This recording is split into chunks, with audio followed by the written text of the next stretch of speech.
Good morning to all the viewers of CardioSource Video Network. I am Jagat Narula in the CVN studios in Orlando, and we have Dr. Eugene Braunwald with us today. Dr. Braunwald, thank you very much for being with us today. Nice to be here. Thank you. Thank you. Dr. Braunwald, your career, illustrious career, has been synonymous with the growth of the cardiovascular sciences in this country. And we all know and we all realize that whatever we are because of your contributions to the field, your commitment to excellence, and the way you have steered the field of cardiovascular medicine. You were the chairman of the American College of Cardiology Publications Committee when it was decided to launch the new imaging journal. And I know that it was your vision that you would want this journal to change the shape and reshape the cardiovascular imaging and the way we practice cardiovascular imaging. Today, we would like to know from you, where is the field of cardiovascular imaging going, and how exactly this journal would play a role to facilitate this change. Well, thank you for allowing me to participate in this conversation, Jagat. I think that cardiovascular imaging is perhaps the most important development in cardiology in the last half century. And I think the ability to diagnose and follow the natural history of patients and choose the proper time for intervention, whether the intervention be preventive or pharmacologic or interventional, I think has come from a variety of forms of cardiovascular imaging. So if you step back and look at imaging with this spectacular success story, it looks as if the imaging modalities have grown up fairly independent of one another. And I think that during the period of these last 50 years, they had to differentiate themselves, and they had to establish what their specific roles would be. But this has led to some fragmentation, some duplication, where a patient might be imaged by 3 or 4 of the different modalities at different times, and it becomes difficult to compare one to the other. It also has added to the costs of diagnosis and the cost of follow-up care. So the committee discussed this for about 2 years and thought that we should make an effort to contribute in some way to trying to bring this back together again.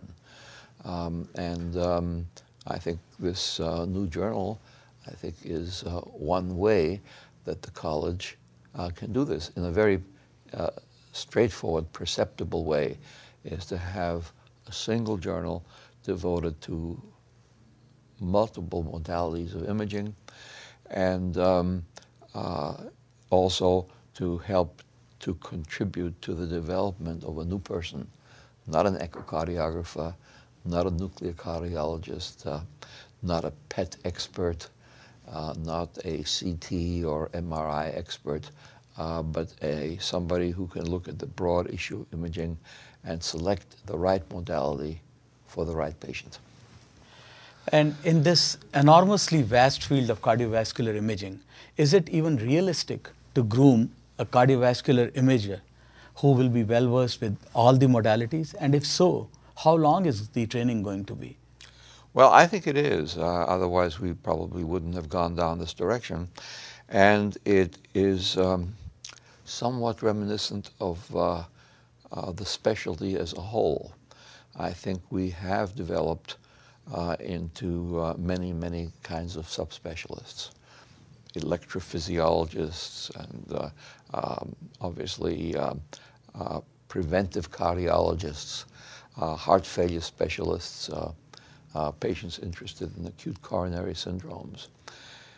And that also has been a favorable development, but the consequence has been we are losing the center, namely the central clinical cardiologist who can put it all together for the benefit of the patient.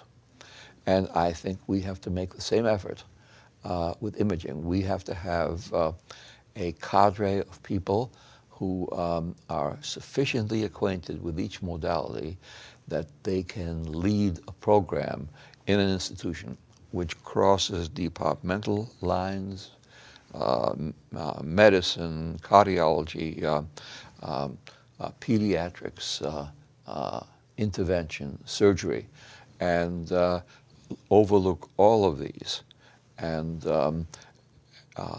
select the proper imaging. And of course, I would hope that a person, the cardiovascular imager of the future, will have a special interest, and but still retain the capacity to understand the whole field, much like a conductor who has to understand the music and who has to say, well, the violin should play now, and now the violin should step back, and it's time for the woodwinds to come out. And then how do you precisely feel that this new journal is going to foster an integrated community or integrated imaging community? Well, it is my hope, and I think that under your leadership, I think it is not a vain hope. I think it's quite realistic that under your expert management and guidance and creativity, you will be able to pick out not only the best articles that span the whole field, but also a group of articles that say, under what circumstances do you use which image technology? About 12 or 15 years ago, I began to feel somewhat like this, and as we prepared a new edition of a textbook, we devoted a large chapter written by George Bella to overlook this whole thing. And I think that has been useful, and I'm very hopeful that this will happen. Yeah. And what are your expectations from the editors of the journal and the readers of the journal? Well, my expectations of the editors are very high.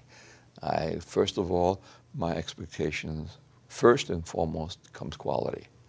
And that should never be sacrificed for any reason whatsoever. It shouldn't be sacrificed for political reasons. It shouldn't be sacrificed for personal friendships, etc. So, first of all, I expect quality foremost. Secondly, I expect readability. It has to be user-friendly. I think that you have people who have grown up in echo and who don't know much about the other modalities and frankly dislike them because they see them as competition. And I think that this is a community that has to be brought together. And I am also hopeful that what will come out of it is that you will be able to take a topic, a major clinical area that is puzzling to people and that is very challenging, and indicate what the different modalities offer. And also get somewhat into the economics of this, because medicine now is under fire that it's too expensive, and imaging is expensive, and the idea is to say, well, we look at this large field of imaging, and instead of duplicating, we will give you the best possible advice as to which way to go. And then, of course, it's dynamic. What we do today is going to be totally different tomorrow and the day after, and I expect that your colleagues and under your creative supervision will keep a very, very close finger on the pulse of the new technology and make your readers and viewers acquainted with that. Thank you, Dr. Braunwald, for your time. And on behalf of all the editors of JACC Imaging, I can assure you that we will try our best to live up to your expectations and those of the leadership of American College of Cardiology. Thank you very much. Thank you.